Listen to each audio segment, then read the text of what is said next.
Avval o'zingiz tanishtiring. Ikki og'iz ism familiyangiz kim? Qayerdansiz?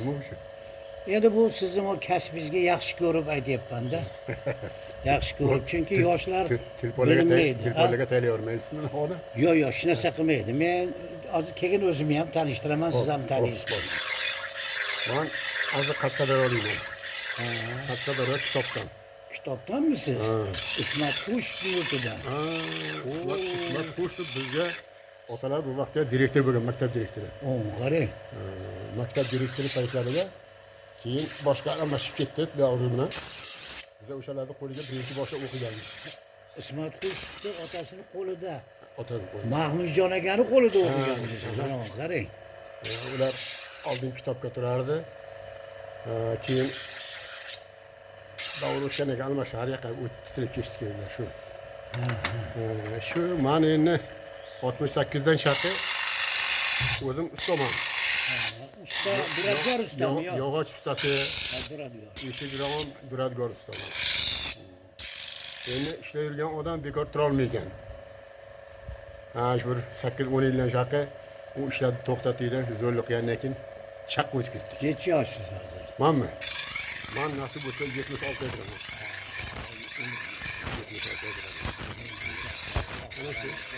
Sizni yoshga bo'ylab uka. Ko'pchiliklar 65 beradi, 66 beradi. Ancha yoshda. Fabrikani joyga aylanib, tirikchilik qilib Mana shu 76 yoshda ham mehnat qilib yuribsiz. Qo'lingizda hunaringiz bor. Hozirgi yoshlar internetdan boshqa hunari bor. Ularga hozir faqat telefon, internet. Bolalarda hammasini buzgan telefon. Bular shu bilan keyinchalik bola chaqa qilganda aql avlo bo'ladi endi. Bir necha qismi. Endi hammasini Xudo insonini bersin. Avvalo Xudo insonini bersin. Hozir mana shu tinchlik zamonimizda emin erkin yoshlar kasb o'rganib, o'qib, o'ziga yetarli inson bo'lib yetishsa u boshqa gap bo'ladi. Ertalik kunga o'ziga ham, otasiga ham, bola chaqasiga ham zo'rlik qilmaydi. Bu xatirang qilmaydi. Tinch totuv yashaydi hozir.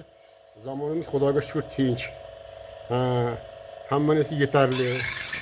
Hech kim misol bir mana uni qil yo uni qil deb majbur qilmaydi. İnson o'ziga bog'liq narsa.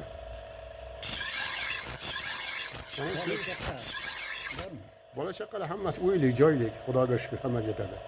Nevara, evara. Evara nechta? Ikkita evaram bor. Ikkovimizga ham tegagan. Men dadaxon yoqib o'tman. Navruz esingizda bormi? Navruz telemarafonlari, jurnalist olib borardi-yu. Shu dadaxon jurnalist menman. Ismat Xushov hozir Kanadada. Bizni do'stimiz. O'zi shogirdimiz, lekin ustoz deyman. Katta jurnalistga aylangan, dunyo kezadigan. Kattalashib aytibdi ular. Ular kattalashib ketdi. Rahmat. Ana shu Ismat Xushovning otasi, Xudo rahmatlar, bo'lgan joy jannat bo'lsinlar. Bizlarning birinchi kasb o'qituvchimiz. Birinchi o'qituvchi. Birinchi o'qituvchimiz direktor edilar bizlarga o'sha kishi. Maktabda. Endi hayotda hammasi bo'ladi. Bo'lmagan narsa yo'q. Chunki avvalo inson o'ziga bog'liq. İnsanın o'zi ozoda normal ishda bo'lsa, hech qanday kamchilik bo'lmaydi, hech narsa qilmaydi. Rahmat. Hozir men nevaram eng kichkinasi 4 yosh kim kelibdi deb chiqdi. Men aytdimki, usta kelibdi deb. Mana usta, charxchi ustamiz bizni butun asbob uskunalarimizni tekizlab, asbob uskunalarimizni o'tkirlab beryaptilar. Bu kishi kasbi juda ham zarur kasb. 100 yil oldin qanday kerak bo'lgan bo'lsa, 1000 yil oldin qanday kerak bo'lgan bo'lsa, bugun ham xuddi shunday zarurat bor bu kasbga. Shu yoshlarimiz turli kasblarni egallasalar, noni o'zi shu yashayotgan yurtiga xizmat qilish orqali ham non topadilar, ham nom topadilar. Shunday emasmi? Xuddi shunday aytganingizdek. Demak, sizni yoshingizdagi odamni albatta falonchi usta deydi. Siz kim, qaysi ismingiz? Men usta Inoyat deydilar. Usta Inoyat. Men Qashqadaryolik kitoblik usta Inoyat bilan suhbatlashish sharafiga muyassar bo'ldim. Qanday katta baxt, qanday kasb egasi. Aziz do'stlar, yana Dadaxon Yoqubov bilan deb nomlangan ko'rsatuv mana shunday aziz kishilarimiz bor bo'lsin. Yaxshi kunlarda ko'rishib yuraylik. Ishlarga muvaffaqiyat, kelayotgan bayramlar muborak bo'lsin. Yashang, rahmat.